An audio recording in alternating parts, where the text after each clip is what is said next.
Hi, I'm Mimi Weiner. The ladder stitch is very easy and very versatile. You can use it for all of your dolls and for many other sewing projects too. The ladder stitch is used to close openings in doll parts after stuffing and to attach doll parts to each other or to the body. The ladder stitch looks just like a machine stitch seam, but it is done from the outside instead of the inside. The ladder stitch conceals the stitching by imitating a seam. It's called the ladder stitch because it looks like a ladder until you pull the stitches together. Thread goes back and forth like rungs on a ladder. To close an opening, mark the stitching line with an air-soluble marker so you will know where to stitch. If you don't know where the stitching line is, you won't notice the fabric distortion as you pull the stitches. To attach body parts, pin the edges together first. Put pins in similar to the way you put hairpins in your hair. Push each pin in near where you think the stitching should go, pointed toward the raw edge of the fabric or pointed toward the seam between the pieces. As the point comes out, put the point into the body where the other side of the stitching could go. Bend the pin back toward the body and push it down. You may bend a few pins this way, but they won't come out, and you can always straighten them later. Then mark both sides of the seam with the air-soluble marker. This will show you exactly where to put your stitches. The fabric will distort as you remove the pins to sew. When pinning on a body part that may need stuffing, add more stuffing and readjust pins as you go.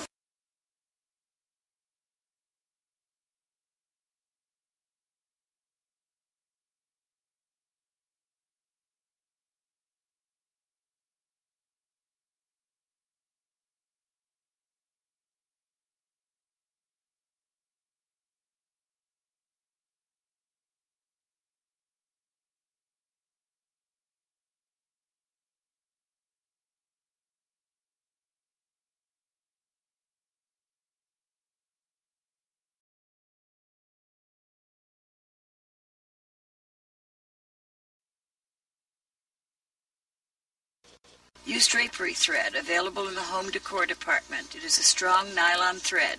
You may want to wrap an adhesive bandage around your finger so that you don't cut yourself when you pull on the thread to close the stitches. Use a long darner or a short, sharp needle, whatever works best for you. The shorter needle works better in tight spaces. The longer needle is easier to work with. Snip a point on the thread by cutting it at a diagonal instead of straight across. Lick the needle, not the thread. It works better. Put the end through the needle and hold it, then pull the thread off the spool.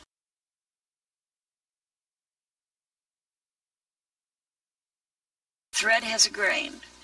The end that comes off the spool goes into the needle, not the other end when you cut the thread to length. If you pull the thread against the grain, it will shred more easily.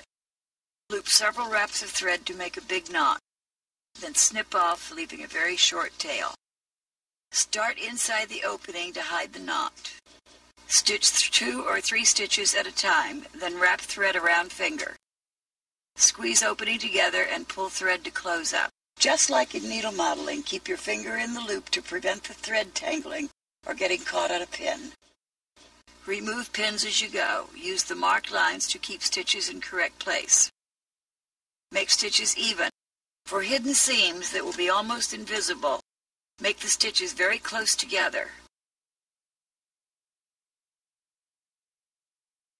Add stuffing as necessary as you close up the last few stitches to close the seam.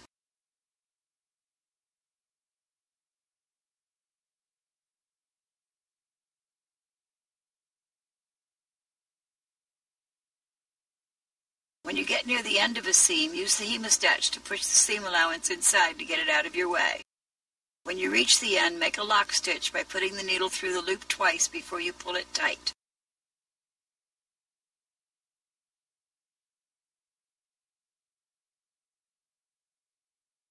Then bury the end inside by stitching through the doll and clipping the thread where it comes back out.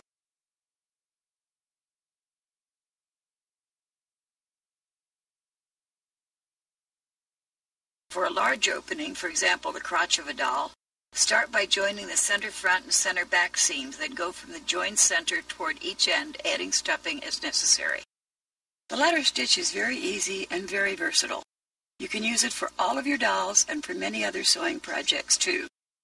Happy dolling!